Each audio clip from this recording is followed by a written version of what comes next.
పుణ్యం బాబు, డబ్బులైంది బాబు. ఏం పిల్ల వచ్చిందెవరో? చచ్చిపోయింది మా అయ్య బాబు. అంటే మీ అయ్య రోజుకోసారి చచ్చిపోతాడా? ఏటి బాబు నువ్వు అనేది? మొన్ననేగా బజార్లో శవాన్ని పెట్టుకుని చచ్చాడు నేర్చా. వాడు మా అమ్మని మొదట కట్టుకున్నాడు బాబు. వీడు మా అమ్మకి రెండో మొగుడు బాబు.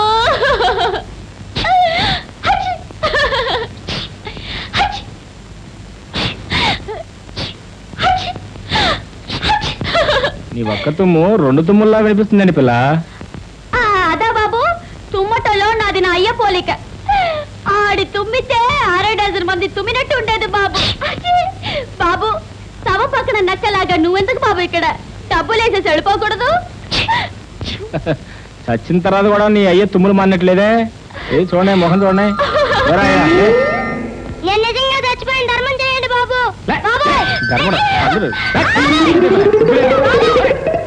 అక్క, మన చావు వేషం మొదలెడదామా? ఇంకెక్కడ చావురా, మోసం అని తెలిసిపోయిందిగా. ఈసారి నువ్వు నిజంగా చచ్చినా నమ్మరు. మరేం చేద్దామే? అదే ఆలోచిస్తున్నా.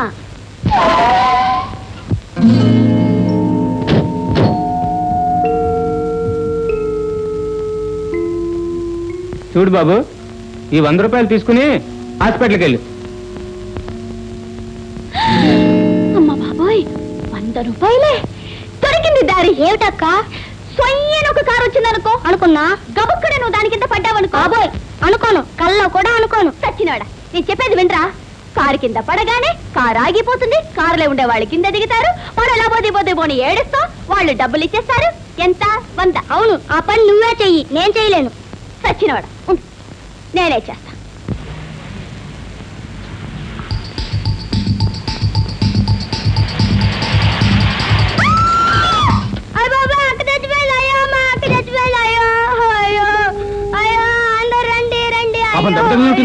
అలా చూస్తా తెగులుకోలేగా హాస్పిటల్కి తీసుకెళ్ళి. డ్రైవర్ బాబు, డబ్బులు పారే, ఆసుపత్రికి మేమే పోతాం. అలా కాదురా డబ్బులు బుల్లడా.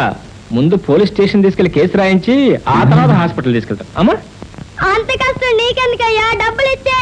అమ్మమ్మ, కష్టం కాదురా బావమర్ది, ఇది నా కర్తవ్యం రా. పాపం చాలా కష్టపడి కాల్చుకుపోయారు.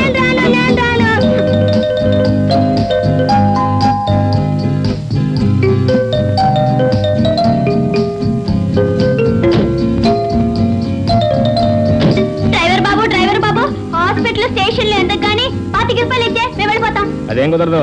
యాక్సిడెంట్ జరిగిన వెంటనే తిన్నగా పోలీస్ స్టేషన్ వెళ్లాల్సిందే. మరి ఇందాక ఒక ఆయన కారు కింద పడితే 100 రూపాయలు ఇచ్చారే. అవును, అదే సంగతి. ఏం చెట్టుదల్లి, మోసం చేసి డబ్బు గుందాలనే మీ ఎత్తు. ఎత్తేసిన దానికి చంపలేసుకుంటాను గానీ నీ డబ్బుతో హాస్పిటల్ వద్దు, ఏమి వద్దు, మమ్మల్ని వదిలే. అసలు వచ్చేది నీ కారం తెలిసుంటే నేను పడే ఉండను. నీ కానాడే నా సంగతి తెలిసిపోయింది. అవునా?